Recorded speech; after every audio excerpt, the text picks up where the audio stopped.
পরপুরুষের থেকে নিরাপদ দূরত্ব বজায় রাখতে হয়। কেন আমার সঙ্গ ভালো লাগে না বুঝি? আসসালামু আলাইকুম দর্শক, আপনি কি মনে করছেন মিম রাগ করে বাপের বাড়ি চলে গেছে মানেই সব শেষ? তাহলে আপনি মস্ত বড় ভুল করছেন।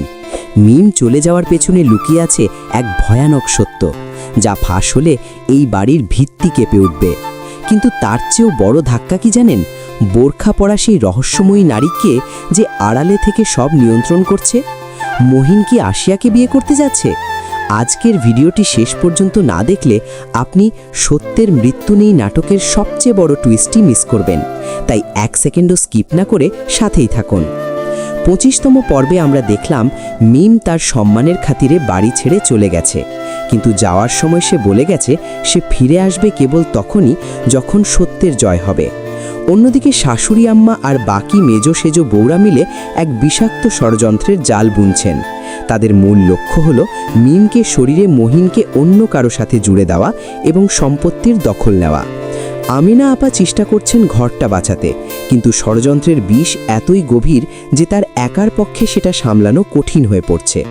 এদিকে সেই পঙ্গু বাবার অসহায়ত্ব আমাদের সবার মনে দাগ কেটেছে, যিনি আল্লাহর রাস্তায় নিজের সম্পত্তি দান করতে চাইছেন, কিন্তু তার এই মহান কাজই কি তার জন্য কাল হয়ে দাঁড়াবে? 26তম পর্ব হতে যাচ্ছে নাটকের ইতিহাসের সবচেয়ে ড্রামাটিক মোড়। মিম বাপের বাড়ি গিয়ে চুপ করে বসে নেই, বোরখা পরে সে গোপনে ফিরে এসেছে তার শ্বশুর বাড়িতে। হ্যাঁ, সেই রহস্যময়ী বোরখা পরা নারী সম্ভবত মিম নিজেই। সে আড়ালে থেকে দেখছে তার অবর্তমানে কারা কারা ষড়যন্ত্র করছে।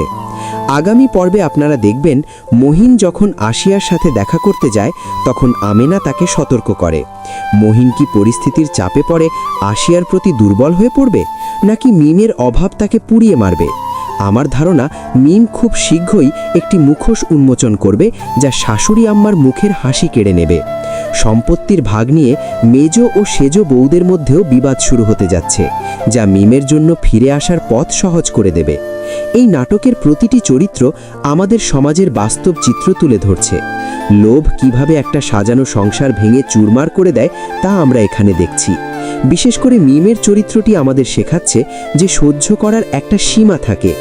অন্যায়কে প্রশ্রয় না দিয়ে রুখে দাঁড়ানোই হলো আসল জীবন। মহিন কি পারবে তার মাকে বুঝিয়ে মিমকে সম্মানের সাথে ফিরিয়ে আনতে, নাকি সেও পরিস্থিতির শিকার হয়ে পরিবারের অন্ধ মোহে পড়ে থাকবে? সত্যের মৃত্যু নেই নাটকের 26তম পর্বটি আপলোড করা হবে 10 এপ্রিল দুপুর 3টায়। সময়টি ডায়েরিতে নোট করে রাখুন, কারণ এই পর্বেই অনেক রহস্যের জট খুলবে। আপনার কি মনে হয় মিম কি পারবে তার সংসার ফিরে পেতে, নাকি মহিন আর আশিয়ার নতুন কোনো গল্প শুরু হবে? আপনার মতামত কমেন্ট বক্সে জানাতে ভুলবেন না। ভিডিওটি ভালো লাগলে লাইক দিন এবং এমন সব এক্সক্লুসিভ রিভিউ পেতে আমাদের চ্যানেলটি সাবস্ক্রাইব করে বেল আইকনটি চেপে রাখুন। দেখা হবে পরবর্তী ভিডিওতে। ধন্যবাদ।